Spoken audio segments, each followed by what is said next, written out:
Hola, buenas. Le habla el ingeniero Sebastián Aquino y ahora vamos a hablar un poco sobre los conceptos básicos de electricidad. Esta presentación se basó en la unidad temática que se encuentra en el cielo. Aquí podemos ver el inicio del capítulo. En la introducción, para proyectar instalaciones eléctricas y residenciales es indispensable comprender los fenómenos fundamentales que rigen la electricidad. El estudio se enfoca en conceptos mínimos requeridos con un nivel matemático elemental para su aplicación práctica e inmediata.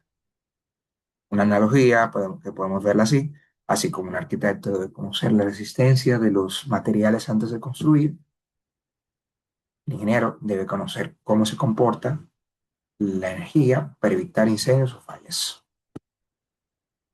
Aquí podemos ver las partes de un circuito eléctrico, el cual tiene cuatro partes: fuente, conductores, carga y control. La fuente sería la que provee la energía, la cual sería una batería o sería por contacto.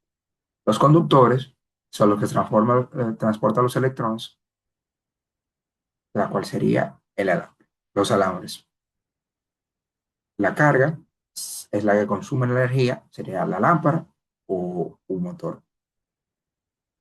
Y el control, el cual desconecta y apaga la energía, sería un switcher. Vamos a ver aquí un ejemplo de una lámpara de mesa, el cual el enchufe sirve como acceso a la energía eléctrica, el cable actúa como un conductor, el bombillo representa la carga y el interruptor funciona como el elemento de control.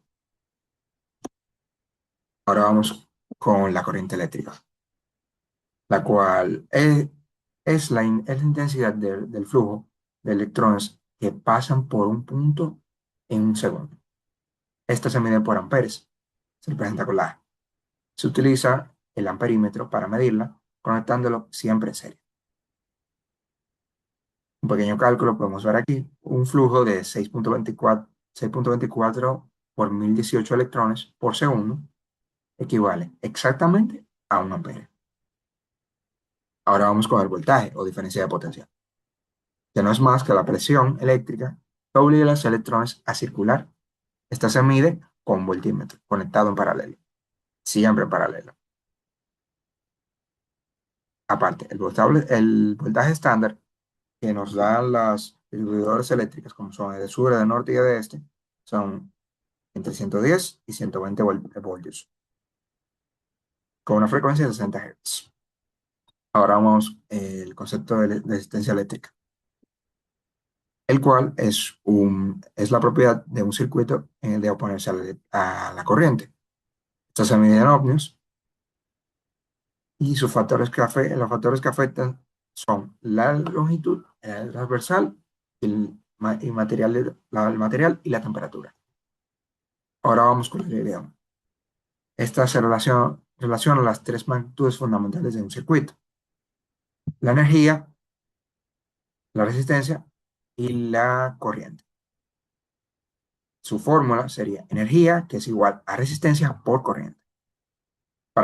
Un ejemplo aquí sería, para poder calcular la resistencia, si una lámpara opera 120 voltios y consume 2 amperes, sería resistencia entre 120, que sería la resistencia, entre la intensidad. No, no, el voltaje entre la resistencia. Entre la intensidad, entre la I, que sería la corriente, sería igual a 60 ohmios.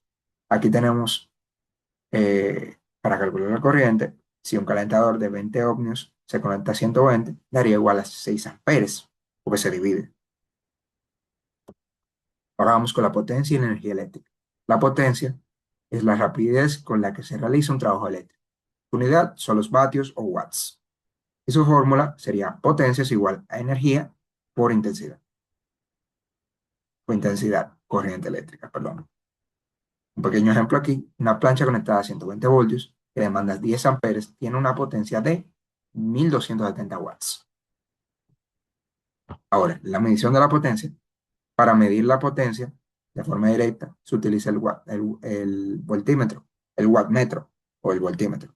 Internamente tiene dos bobinas, una corriente en serie y una en voltaje. y una de voltaje en paralelo. En el campo, si no se tiene wattmetro, se mide voltaje y corriente por separado y se multiplican los valores. Ahora vamos con la energía eléctrica, la cual es la potencia consumida multiplicada por el tiempo de uso. Se factura en kilowatts hora y se calcula energía es igual a potencia por tiempo.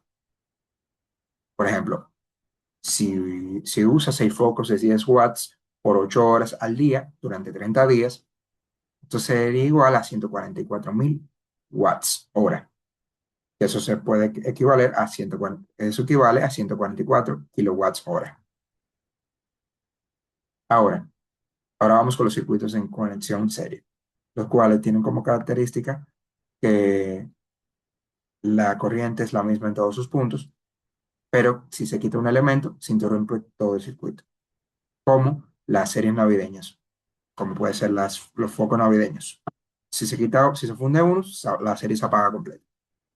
En cambio, los circuitos en conexión paralelo es el voltaje que es igual en todas las cargas, pero si se desconecta una carga, no afecta para nada el circuito. Eso es como apagar la televisión y esto hace que se apague, esto hace que no se apague el refrigerador, porque están conectados en paralelo. Ahora vamos con un circuito de serie paralelo, los cuales son combinaciones de ambos arreglos. Para resolverlos se simplifican las ramas en paralelo y luego se suman como elementos en serie. Y por último tenemos el concepto de caída de voltaje. Esta es la pérdida de voltaje debido a la resistencia de los cables de conductores. Si la caída del voltaje es mayor al 3%, los equipos operan mal o no arrancan. Su fórmula: energía es igual a resistencia por intensidad, por corriente eléctrica. Un problema real sería usar una extensión muy larga y delgada para un taladro de 900 watts.